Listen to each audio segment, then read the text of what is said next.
നിഖില വിമലിൻ്റെ പെണ്ണ് കേസ് എന്ന് പറയുന്ന സിനിമ കൊണ്ട് OTT റിലീസായി വന്നിട്ടുണ്ട്. നമുക്കറിയാം, അതിൻ്റെ സ്റ്റോറി ലൈൻ അറിയാം. ഒരു പെൺകുട്ടി കുറേ പേരെ പറ്റിച്ച് കല്യാണം കഴിച്ചിട്ടുണ്ട്. അങ്ങനെ സിനിമ തുടക്കത്തിലെ ഒരു അറസ്റ്റ് രേഖപ്പെടുത്തുകയാണ്, പിടിക്കുന്നുണ്ട്. എന്തിനാണ് ഈ കുട്ടി ഇത് ചെയ്യുന്നത്, പിന്നെ എന്തൊക്കെയാണ് ഈ ഫ്ലാഷ് ബാക്ക് എന്നുള്ളതാണ് കഥ പോകുന്നത്.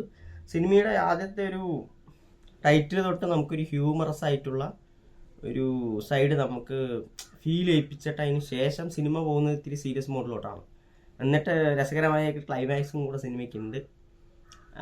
അപ്പോൾ എനിക്ക് ഏറ്റവും കൂടുതൽ ഇഷ്ടപ്പെട്ടത് ഇതിൽ വന്നിട്ട് ഹക്കീം ഷാനെയാണ്. നല്ല വൃത്തിക്ക് പുള്ളി ആ റോള് കൈകാര്യം ചെയ്തിട്ടുണ്ട്.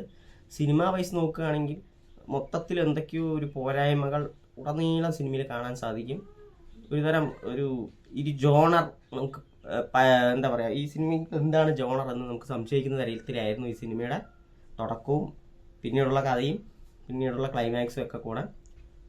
But climax was nice. ഞാൻ ആക്ച്വലി ഇടയ്ക്ക് മാത്രം ഒന്ന് എക്സ്പെക്ട് ചെയ്തു, പക്ഷേ പിന്നീട് നമ്മളെ ഡൈവേർട്ട് ചെയ്യിപ്പിക്കുന്നുണ്ട്.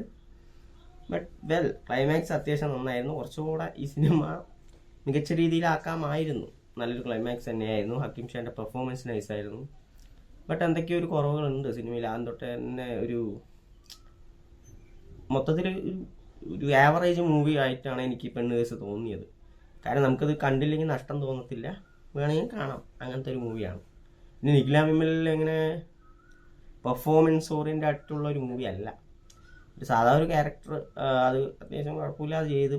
എല്ലാവരും പറയുന്ന പോലെ ഒരേ എക്സ്പ്രഷൻ തന്നെയാണ്. അത് ആ സിനിമയ്ക്ക് അത് തന്നെ ആവശ്യമുള്ളൂ, കൂടുതലായിട്ടൊന്നും ആവശ്യമില്ല. പിന്നെ ഇതിൽ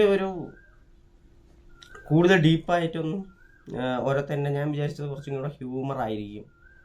ഈ പറ്റിക്കുന്ന കാര്യങ്ങളിലൊക്കെ കാണിക്കുന്നത് ഇത്തിരി ഹ്യൂമറസ് ആയിട്ട് കാണിക്കുമെന്ന് വിചാരിച്ചു. ഹ്യൂമറൊന്നും അത്ര രീതിയിൽ വന്നിട്ടില്ല. ഞാൻ പറഞ്ഞ ഒരു സീരിയസ് ടോണുള്ള മൂവിയാണ്. പിന്നെ പക്ഷെ അവർ പ്രസൻറ്റ് ചെയ്തിരിക്കുന്ന ഒരു ഹ്യൂമർ മൂവി എന്നുള്ള രീതിയിൽ തന്നെയാണ്. അതുകൊണ്ട് തന്നെയാണ് അതന്നെ ഒരു ഡ്രോബാക്ക് ആയിട്ടാണ് എനിക്ക് ഫീൽ ചെയ്തത്. സോ സിനിമ OTT കിടപ്പുണ്ട്, കണ്ടിട്ട് നിങ്ങളുടെ അഭിപ്രായങ്ങൾ